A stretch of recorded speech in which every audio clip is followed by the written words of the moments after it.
To begin, go to your Meta Business Suite settings. Under the Accounts tab, select WhatsApp Accounts, choose your property, and click on WhatsApp Manager. Once the manager opens, navigate to the left sidebar and click on the Payment Configuration icon. Click on New Configuration and select Get Started to begin the setup process.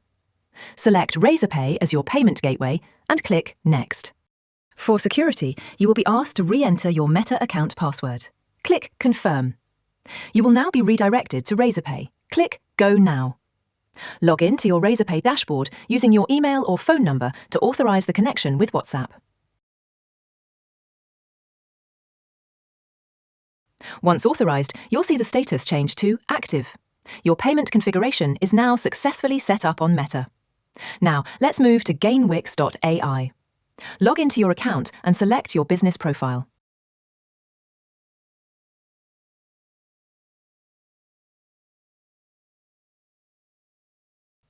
From the dashboard, go to Channels on the left, select WhatsApp, and then click on Payment Configuration.